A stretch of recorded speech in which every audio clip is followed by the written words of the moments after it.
Hello students, इस समय चल रहा है कक्षा 10 के भौतिक विज्ञान का चौथा पाठ, जिसका नाम है विद्युत, इलेक्ट्रिसिटी। तो इस अध्याय के 5 वीडियो हो चुके हैं, जिनमें थ्योरी के सभी टॉपिक क्लियर हो चुके हैं। अब न्यूमेरिकल्स यानी कि आंकिक प्रश्न हल करवाए जाएंगे। तो बोर्ड पर इस समय 5 प्रश्न लिखे हुए हैं। तो पहले इन 5 प्रश्नों को हल करवाएंगे, जिसमें से पहला प्रश्न है, एक चालक पर सामान्य से 40 इलेक्ट्रॉन अधिक है, तो उपस्थित आवेश की मात्रा क्या होगी। यहाँ पर आवेश पूछा गया है, तो सबसे पहले जो जो बातें हमें पता है वो लिख लेते हैं। पहला सवाल लगाना है। अब उसमें क्या है कि इलेक्ट्रॉन है 40, यानी इलेक्ट्रॉन की संख्या 40 कर देंगे, n बराबर 40। n से इलेक्ट्रॉनों की संख्या को प्रदर्शित करते हैं। आवेश यानी Q, इसका मान अज्ञात है। अब ये क्वेश्चन है, अब क्योंकि हमने 2 सूत्र पढ़े, एक सूत्र होता है Q बराबर IT और एक सूत्र होता है Q बराबर NE। अब इसमें से जिससे हमारा काम चल सकता है उसका यूज करें। जैसे कि हमें क्या निकालना है, Q निकालना है, तो हमें N पता है। अब N पता है तो इसका मतलब साफ है कि हम ये वाला सूत्र लगाएंगे, सेकेंड वाला, Q इक्वल टू NE। तो यहाँ पे रखेंगे Q इक्वल टू NE। तो N का मान तो दिया गया है 40, और पहले ही बता चुके हैं E का मतलब होता है इलेक्ट्रॉन पर आवेश, और इलेक्ट्रॉन पर आवेश फिक्स होता है, जो कि होता है 1.6 इंटू 10⁻19 कूलम। ये फिक्स मान होता है, इसको तो याद ही रखना पड़ेगा, ये सवाल में दिया नहीं। कूलम को कैपिटल C से प्रदर्शित कर देगा, तो ये फिक्स मान है, तो हमने E का मान रख लिया। अब करना है गुणा, 40 और 16, तो गुणा करेंगे तो कितना हो जाएगा, 16 चौके 64, 0 का 0। अब एक अंक के बाद दाएं तरफ से दशमलव है, तो दशमलव लगा देंगे, गुणा 10 की घात -19। अब वैज्ञानिक पद्धति में आंसर लिखने का तरीका ये होता है कि दशमलव एक अंक पर हो, जैसे कि यहाँ पे 2 अंक के बाद दशमलव।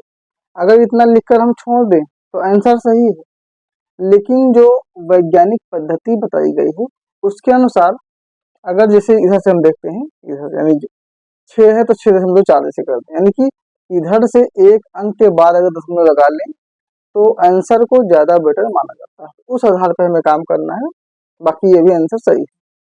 अब हमें आना है इस दशमलव को लेफ्ट में लाना है। एक नियम, जब दशमलव बाईं तरफ आता है तो 10 की घात में प्लस हो जाता है, यानी 10 की घात में जोड़ दिया जाता है, और जब दशमलव दाईं तरफ जाता है तो 10 की घात में घटा दिया जाता है। तो यहाँ पे हमें बाईं तरफ आना है, यानी कि 6.4 कर देंगे, उसके बाद 0 है, फिर गुणा 10 की घात -19। अब हमने क्या किया कि एक दशमलव बाएं है, तो बाएं आने के बाद क्या करते हैं, प्लस है, तो एक बार आए हैं तो एक प्लस कर देंगे। अगर 2 अंक पे आते 2 प्लस कर देते, तो लिखेंगे 6.4। अब इसके बाद 0 रखने की कोई जरूरत नहीं, तो 10 की घात -19 हम भले ही जोड़ रहे हैं लेकिन ये माइनस में है, इसलिए जुड़ने की जगह पे घट जाएगा, तो 10 की घात आ जाएगा 18। 19 बड़ा है, एक छोटा है, और जो बड़ा अंक होता है उसी का चिन्ह लिखते हैं, तो बड़ा 19 है तो 19 का चिन्ह -18।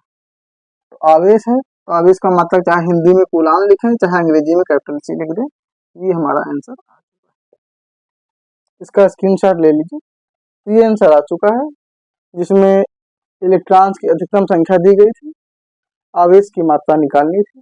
तो इलेक्ट्रॉन पर आवेश फिक्स होता है, उसका मान हमने रखा और फिर हल करने पे आंसर आ गया। अब इसके बाद अगला क्वेश्चन देखेंगे, तो इसका स्क्रीनशॉट ले लीजिए, उसको मिटा देते हैं। अब इसको मिटाकर अगले में देखेंगे कि एक चालक तार में 5.0 गुणा 10 की घात 19 मुक्त इलेक्ट्रॉन प्रति सेकंड प्रवाहित हो रहे हैं, तो चालक में प्रवाहित धारा का मान क्या होगा। तो क्या कर दिया, चालक में जो इलेक्ट्रॉन है यानी n का मान यहाँ में दिया है, n बराबर 5.0 गुणा 10⁻19 इलेक्ट्रॉन, इतने इलेक्ट्रॉन दिए गए। इलेक्ट्रॉन है तो आगे इलेक्ट्रॉन लिख देते हैं। और क्या दिया है, प्रति सेकंड, मतलब समय क्या है, प्रति मतलब एक, यानी 1 सेकंड, तो t बराबर 1 सेकंड। तो चालक में धारा का मान I निकालना है, I बराबर अज्ञात। अब देखते हैं कि यहाँ पर कौन सा सूत्र बेटर बैठता है, जैसे I निकालना है तो Q इक्वल टू IT सही होना चाहिए, पर समस्या क्या है, मुझे Q का मान पता ही नहीं। तो सबसे पहले हम Q का मान निकाल लेते हैं, तो पहले हम पहला सूत्र लगाएंगे फिर दूसरा लगाएंगे। तो Q इक्वल टू IT रखते हैं। अब I का मान तो निकालना ही है, और लेकिन Q का भी निकालना है। अब जब Q का भी निकालना है तो ये सूत्र सटीक नहीं बैठेगा, हम इसको हटाते हैं, तो इसको बाद में रखेंगे, पहले NE वाला ही रखते हैं। तो Q इक्वल टू NE। अब इसमें Q हमें निकालना है, पर E तो जानते हैं फिक्स ही होता है, और N पता है, तो हमें निकालना है क्या, Q। तो Q बराबर N का मान 5.0 लिखें चाहे न लिखें, तो 5 गुणा 10⁻19 सीधा लिख लेते हैं, फिर गुणा E का मान 1.6 गुणे 10⁻−19, ये तो फिक्स ही होता है। अब दोनों को हल करेंगे, तो अंक का अंक से गुणा करने के 5 का 16 पंचे 80, एक अंक पे दशमलव लगा दिया, गुणा। यदि आधार बराबर हो तो गुणा में घातें जुड़ जाते हैं, तो 10⁻19 प्लस में 10⁻19 माइनस में, तो घातें जुड़ जाती हैं, पर समस्या क्या है, ये प्लस में है, ये माइनस में है, तो हमें माइनस लिखते हैं। ये भी 10⁻19 10⁻19 इनको लिख दिया। अब ये घातें घट जाएंगी, तो 8 गुणा 10⁻0, कोई भी अंक है अगर उसका घात 0 है तो उसका मान होता है 1, तो 8 गुणे 10⁻0 का मान 1, कोई भी अंक हो अगर घात 0 है तो 1, तो 8 एकम 8। आवेश है तो कूलाम लिख देते हैं। तो ये तो आ गया आवेश, अभी पूरा सवाल नहीं लगा है, क्योंकि अभी हमको क्या निकालना है, धारा निकालना है, इसीलिए अब हम ये वाला सूत्र रखेंगे, Q इक्वल टू IT। तो Q इक्वल टू IT रखेंगे, तो हमें I ही निकालना है, तो I बराबर Q है, तो I बराबर Q, जो T गुणा है चला जाएगा बटा में, यानी I बराबर Q बटा T। तो धारा बराबर आवेश बटा समय। अब आवेश हमें मिला है 8, और समय कितना दिया गया है, प्रति सेकंड, यानी 1 सेकंड, तो 8 बटा 1 भाग देंगे तो 8 ही आएगा, 8।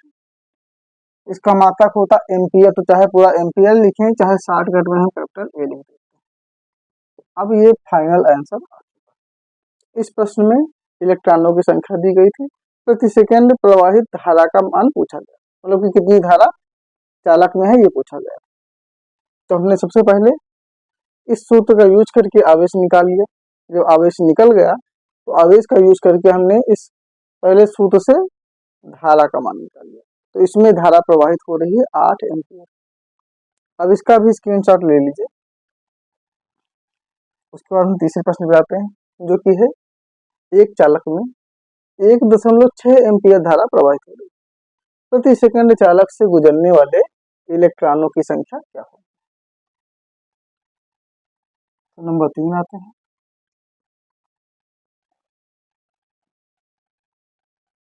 इसमें क्या है, चालक में धारा है 1.6 एम्पियर, धारा को प्रदर्शित करते हैं I से, 1.6 एम्पियर का कैपिटल A लिख दिया, प्रवाहित हो रही प्रति सेकंड, यहाँ भी समय है सेकंड, यानी 1 सेकंड। इलेक्ट्रॉनों की संख्या n अज्ञात है, n अज्ञात है मतलब ये सूत्र लगाना है, पर यहाँ भी प्रॉब्लम क्या है कि हमको क्यों नहीं पता, तो सबसे पहले ये सूत्र लगा के हम क्यों पता करेंगे। तो क्यों बराबर IT होता है, हमें I भी पता है, I का मान 1.6 है और T का मान 1, तो गुणा करेंगे तो 1.6 और कूलाम आ गया। अब क्यों का मान पता चल गया है, अब हम आराम से अपना n निकाल सकते हैं। तो फार्मूला क्या है, तो Q बराबर NE, तो n निकालना है तो n बराबर क्या बनेगा, n बराबर Q है, ई जो गुणा है वो चला गया बटा। अब बस मान रख देना है। तो क्यू का मान आया है 1.6 बटा ई का मान तो जानते ही फिक्स होता है 1.6 गुणे 10⁻⁻19 से तो फिक्स मान होता है। अब इस सवाल में क्या है 1.6 ऊपर 1.6 नीचे काट देंगे, कट गया। अब बचा क्या, कुछ नहीं बचा, एक बचा है तो ऊपर बचा 1 और नीचे क्या बचा, यहाँ भी सब कुछ कट गया तो 1 बचा और गुणे 10⁻⁻19। अब देखिए 1 से चाहे काट दे उसे कोई मतलब इसका है नहीं, क्योंकि एक बार में कटा है एक बार में कटा है। अब एक बात और है, अगर घात जैसे 10 की घात भी जो भी घात हो अगर माइनस में है ऊपर जाएगी प्लस में बन जाएगी, अगर प्लस में घात होती ऊपर जाती है तो माइनस बन जाती। इसको ऐसे हल करेंगे कि 1 गुणा 10⁻⁻19 ऊपर जाएगा 10⁻+19 और बटा में 1 लिखें चाहे न लिखें उससे कोई मतलब नहीं होता है, यही हमारा आंसर आ गया, यानी 1 गुणा 10⁻19 इलेक्ट्रॉन।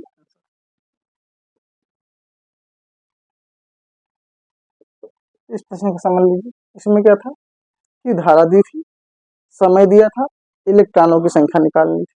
तो सबसे पहले हमने आवेश निकाला, जब आवेश निकल आया तो दूसरे सूत्र का यूज करके हमने प्रवाहित इलेक्ट्रॉनों की संख्या निकाली, तो इलेक्ट्रॉन आ गए 1 गुणे 10⁻19 इलेक्ट्रॉन। तो ये सवाल भी है, इसको समझ लीजिए, इसका स्क्रीनशॉट निकाल लीजिए। तो चौथा प्रश्न पढ़ते हैं कि किसी चालक में प्रति सेकंड प्रवाहित इलेक्ट्रॉनों की संख्या क्या होगी यदि परिपथ में 1 एम्पीयर धारा बह रही हो।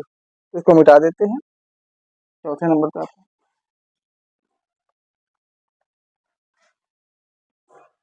तो चालक में प्रति सेकंड दिया है, मतलब कि समय है 1 सेकंड।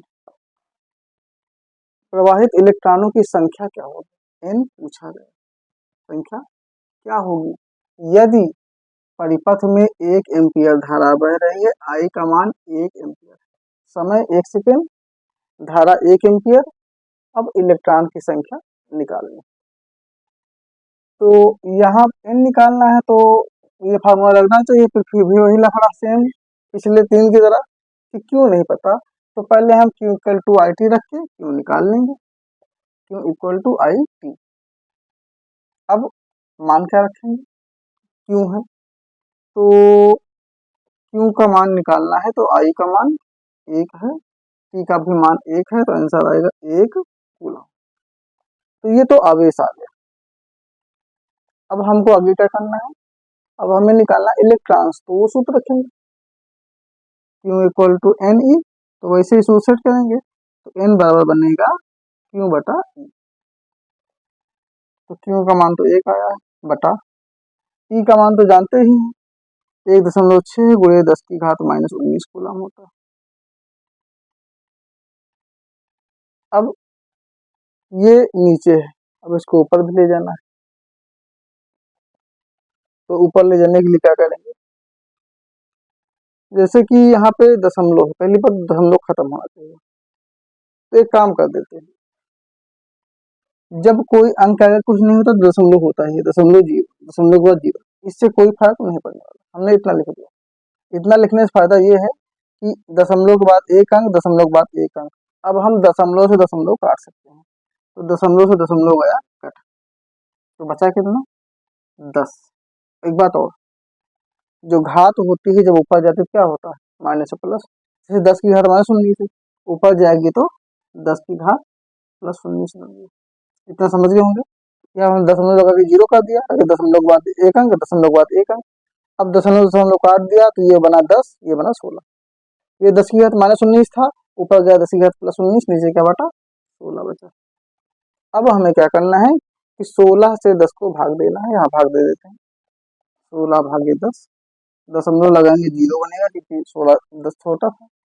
अब 16 85, 16 96, तो बचा कितना 4, अब 4 बचा है, जीरो लगाएंगे, 16 दूना 32, तो 32 आ गया, फिर 8, फिर जीरो लगाएंगे, 16 पंचे 80, तो आ रहा है 0.625, यानी 0.625। तो जब इसको हम काट रहे हैं तो कितना आ रहा है 0.625 गुणे 10⁻19। इसको हम लिख दें, आंसर बिल्कुल सही माना जाएगा। लेकिन वैज्ञानिक विधि ने क्या बताया है कि दशमलव एक अंक के बाद होना चाहिए, और शुरुआत का जो अंक है वो शून्य नहीं होना चाहिए, कोई और अंक हो, यानी 1 से लेकर 9 के बीच में कोई अंक हो। तो यहाँ पे शून्य है, तो हमें क्या करना है, तो हमें इस दशमलव को राइट साइड ले जाना है, क्योंकि एक अंक ले जाएंगे, और नियम भी बताए थे, जब दशमलव बाएं आता है तो प्लस, दाएं जाता है तो माइनस, उल्टा का। सीधे से हम लोग क्या करते हैं कि दाएं को प्लस मानते हैं, बाएं को माइनस, मगर यहाँ उल्टा काम करना है, बाएं को प्लस दाएं को माइनस। तो इससे आगे इसको हल करते हैं, तो 0.625, अब दशमलव यहाँ पे है, ये एक अंक दाएं जाएगा, दाएं चला, एक अंक गया, तो 10 की घात जो 19 है उसमें एक अंक क्या होगा, माइनस। तो अब शून्य लिखा ही नहीं जाएगा, सिर्फ 6 लिखा है, 6.25 लिखा, गुणा 10 की घात 19 से गया 18, तो इतने इलेक्ट्रॉन आ गए, तो लिख देंगे इलेक्ट्रॉन, यही हमारा आंसर। तो स्क्रीनशॉट लेके समझ लीजिए, इसमें क्या है, समय दिया था, धारा दी थी, इलेक्ट्रॉन की संख्या निकालना था। तो पहले हमने आवेश का सूत्र लगा के आवेश निकाला, जब आवेश निकाल लिया तो दूसरा आवेश का सूत्र लगा के इलेक्ट्रॉन्स की संख्या निकाल रहे हैं। तो इसको हल किया गया, तो हल करने पे 6.25 गुणे 10 की घात 18 इलेक्ट्रॉन प्राप्त हुए। तो ये प्रश्न भी लग चुका है, इसका स्क्रीनशॉट ले लीजिए। 5वां प्रश्न पढ़ते हैं, 5 ओम प्रतिरोध के तार के साथ, ये तो आवेश धारा वाले सूत्र थे, अब प्रतिरोध वाले आएंगे। तो 5 ओम प्रतिरोध के तार के साथ कितने ओम का प्रतिरोधक तार समांतर क्रम में जोड़ा जाए कि इनका परिणामी प्रतिरोध 4 ओम हो जाए। तो इसको मिटाएंगे पहले। अब दो क्रम पढ़े हैं प्रतिरोधों के संयोजन में, एक होता है श्रेणी क्रम, एक होता है समांतर क्रम। तो यहाँ पे समांतर क्रम की बात कर रहे हैं, तो क्या है कि 5 ओम प्रतिरोध के तार के साथ कितने ओम का प्रतिरोधक तार समांतर क्रम में जोड़ा जाए कि परिणामी प्रतिरोध 4 ओम हो जाए। परिणामी प्रतिरोध मतलब तुल्य प्रतिरोध, जो फाइनल प्रतिरोध होता है। तो फाइनल प्रतिरोध यानी जो आर होता है, जो आंसर होता है, उसका मान दिया है 4 ओम। यहाँ पे 1 ओम 5 ओम, इसको हम R1 मान लेते हैं कि पहला ओम है, यानी पहला प्रतिरोध 5 ओम है, दूसरा इसके साथ क्या जोड़े वो हमको नहीं पता, तो R2 हमें पता है। यही कह रहा कि 5 ओम के साथ कितना ओम जोड़ दे समांतर क्रम में, तो उत्तर हमको 4 ओम मिल जाए। तो उत्तर हमें पता है 4 ओम आना चाहिए, तो पहला पता है, दूसरा नहीं पता। अब समांतर क्रम का सूत्र रखते हैं, तो समांतर क्रम में तो सूत्र होता है 1/r बराबर, अब जितने प्रतिरोध है 2 है तो 1/r1 प्लस 1/r2, 3 होगा तो R3, 4 होगा तो R4, ऐसे करते जाएंगे। अब 1/r का मान 1/4, अब इसके बाद 1/r1 1/5 प्लस 1/r2 जो कि निकालना है। अब हमें R2 ही निकालना है, तो 1/4 है, 1/5 इधर प्लस में है, पक्षांतर करके इधर लाएंगे तो 1/5 हो जाएगा माइनस, और 1/r2 वहीं पड़ा है। अब इसको हल करना है, द्विपक्षीय है।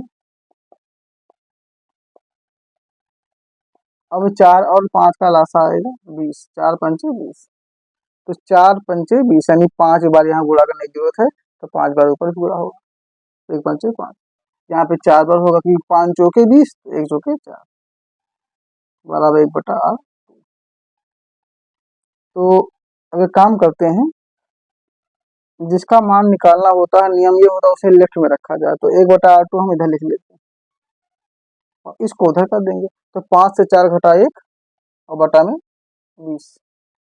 हमें मान R2 का निकालना, इसको उल्टा करेंगे, तो R2 ऊपर हो जाएगा, एक नीचे हो जाएगा, एक लिखें चाहे, वैसे यहाँ 20 ऊपर हो जाएगा, एक नीचे हो जाएगा, लिखें चाहे, तो 20 ओम, ये ओम का प्रतीक लग गया। तो इस प्रश्न में क्या था कि पहला प्रतिरोध हमें पता था, दूसरा निकालना है और कुल प्रतिरोध आ रहा है 4 ओम। तो समांतर क्रम में हल करना था, हमने समांतर क्रम का सूत्र लगाया, तो हल करने पे आया 20 ओम। यानी कि अगर 5 ओम में 20 ओम को समांतर क्रम में जोड़ा जाए तो जो तुल्य प्रतिरोध या परिणामी प्रतिरोध प्राप्त होगा वो 4 ओम प्राप्त होगा। तो इस वीडियो में हमने अभी 5 प्रश्न हल करवाए हैं। अभी तो बहुत सारे प्रश्न हल करवाने हैं, क्योंकि पूरे भौतिक विज्ञान में सबसे अधिक न्यूमेरिकल्स इसी प्रश्न अध्याय के हैं और सबसे इम्पोर्टेंट चैप्टर ये। तो बाकी के न्यूमेरिकल्स अगले वीडियो में करवाएंगे। जो पूछना है कमेंट में पूछ सकते हैं। तो इस वीडियो को यहीं पे समाप्त करते हैं।